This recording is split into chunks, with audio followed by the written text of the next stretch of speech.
அனைவருக்கும் வணக்கம். நம்ம இந்த வீடியோல என்ன பார்க்குறோம் அப்படின்னா பலாமரத்தை பற்றி பார்க்குறோம். இந்த பலாமரம் அப்படின்னு சொன்ன உடனே சின்ன குழந்தைகள் முதல் வயதானவர்களுக்கு வர மிகவும் இனிப்பும் சுவையும் அதனுடைய டேஸ்ட்டை பார்த்தீங்கன்னா அவ்வளோ விரும்பி சாப்பிடுவாங்க.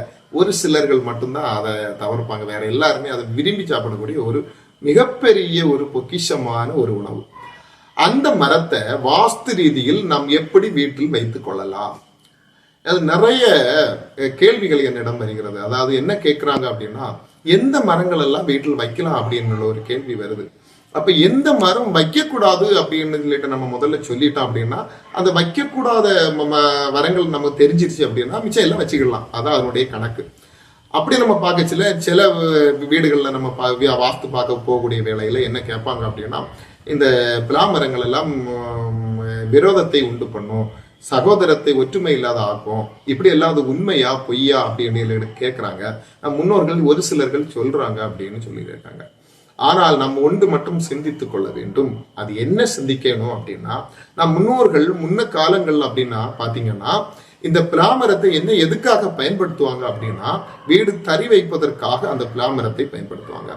அது அந்த பிளாமரத்தினுடைய ஒரு வடக்கு போகக்கூடிய அந்த கிளையினுடைய கம்பை எடுத்து நம்ம பயன்படுத்துவாங்க. அதுக்கும் மட்டும் இல்லாம அந்த வீடு வைத்து முடிஞ்ச உடனே ஒரு பிளாமரத்தினுடைய தையை கொண்டு நடுவாங்க. அப்படி நடுறதுனாலயோ அந்த வீட்டுல நிக்கிறதுனால எந்த தோஷமும் வராது. அது எங்க வைக்க வேண்டும் அதுதான் குறிப்பு. ஒரு வீடு கிழக்கு தரிசனமாக இருக்கலாம், இல்ல வடக்கு தரிசனமாக இருக்கலாம், இல்ல மேற்கு தரிசனமாக இருக்கலாம், இல்ல தெற்கு தரிசனமாக இருக்கலாம். எந்த திசையில் இருப்பது என்பதை நம்ம பார்த்து வீட்டினுடைய பின்பாகம் சைடு பாகம் வைத்துக் கொள்ளலாம். அப்படின்னா நம்ம இப்போ ஒரு உதாரணமாக ஒரு கிழக்கு தரிசன வீடாக நாம் எடுத்துக்கொண்டோம் அப்படின்னா, அது அந்த வீட்டிற்கு வடக்கு பாகமோ இல்ல மேற்கு பாகமோ தைரியமாக நீங்க அந்த பிளாமரத்தை வைத்துக் கொள்ளலாம். இந்த வடக்கு பாகம் அப்படின்னு சொல்லக்கூடியது இன்னும் ஒரு பாகம் இருக்கிறது, வடகிழக்கு பாகம். அந்த பாகத்தில் எக்காரணம் கொண்டு வைக்க கூடாது. இப்ப வடகிழக்கு பாகம் அப்படின்னு சொல்லக்கூடியது என்னன்னா, தெய்வர்கள் அதிகமாக வாழக்கூடிய இடமும் நம்மளுடைய மனிதனுடைய சீரான வாழ்க்கைக்கு வழிவகுக்கக்கூடியதும் வடகிழக்கு பாகம். இந்த வடகிழக்கு பாகத்துல நல்லது நடத்தணும் அப்படின்னா நம்மளுடைய மனிதனுடைய வாழ்க்கையும் சீராக அமையும். இல்ல அதுல நம்ம தவறுகள் செய்து கொண்டே இருக்கிறோம் அப்படின்னா அது அந்த வீட்டில் வாழக்கூடிய நபர்கள் சீராக வாழ்வதற்கு வாய்ப்பே இல்லை அப்படி என்று நம் கணக்காக எடுத்துக்கொள்ளலாம். அப்படி நம்ம பார்க்கக்கூடிய வேளையில இந்த வாயு பாகம், அதாவது வடக்கு மேற்கு பாகத்தில் வைத்துக் கொள்ளலாம். அடுத்த மேற்கு பாகத்திலும் வைத்துக் கொள்ளலாம். வேற இருக்கக்கூடிய, அதாவது நிறைய நபர்கள் சொல்லுவாங்க, என்னிடமே கேட்டிருக்கிறாங்க, பால் மரம் அல்லவா கன்னியில் வைக்கலாம் அல்லவா அப்படின்னு கேட்டிருக்கிறாங்க.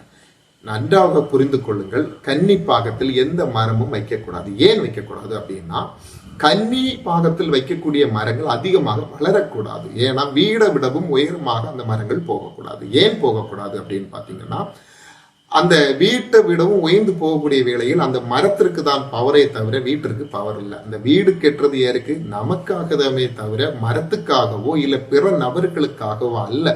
அந்த வீட்டினுடைய சுமிச்சமாக வாழ்வதற்கு அந்த வீடு நமக்கு முக்கியம். அப்ப அந்த வீடு தான் நம்ம முக்கியத்துவம் கொடுக்கணுமே தவிர மரங்களுக்கு அல்ல.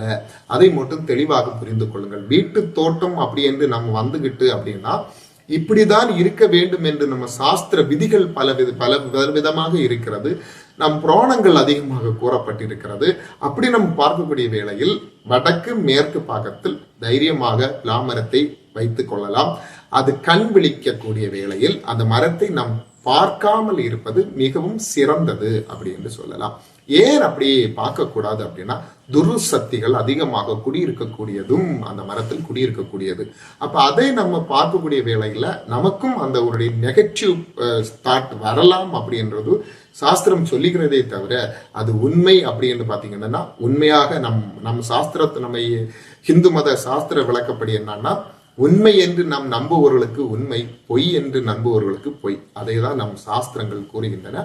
அதன் அடிப்படையில் பார்க்கும்பொழுது தைரியமாக வடக்கு மேற்கு பாகத்தில் வைக்கலாம். இந்த வீடியோ வாயிலாக உங்களுக்கு தெரிவித்துக் கொள்கிறேன். நன்றி, வணக்கம்.